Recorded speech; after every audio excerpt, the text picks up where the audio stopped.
Jennifer here.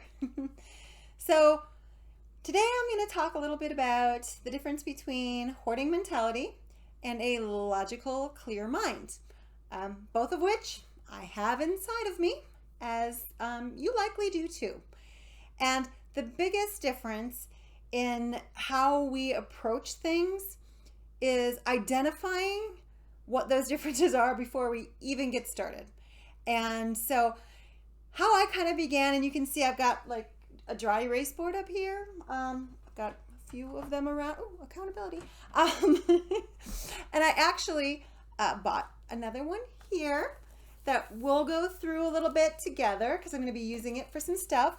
But here's why I decided it's a clear, logical mind that you have to start with, because it's not a reasonable mind. It's not a, would a reasonable person do this or be reasonable about this? Because I have already proven to myself time and time again that I can be a little unreasonable when it comes to certain things. And, it's just because we can justify why we're doing what we're doing. So to me, being reasonable is a bit of a slippery slope, whereas logic, clear logic, is really straightforward. Like for example, okay, don't judge me.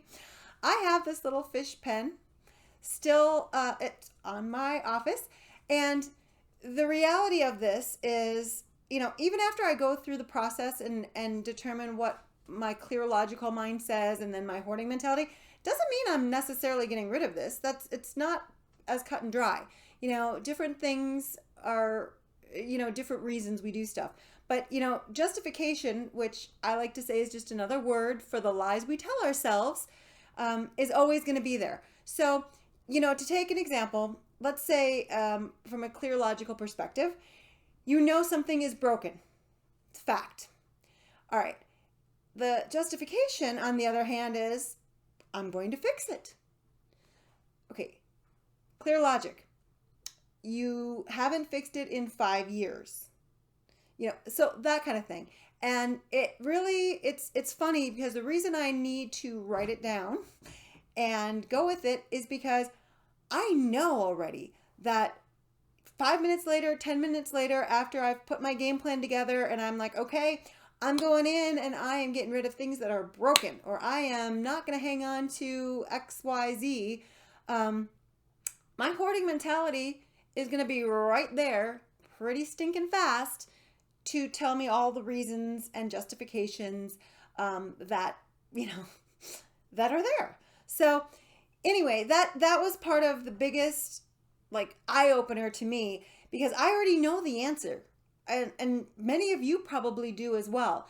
And when we are being clear and logical about it before we jump into the project is the perfect time to put it down, so that our future self 10 minutes later, who says, okay, yes, but, goes back and is reminded from our clear logical self why we need to get rid of it.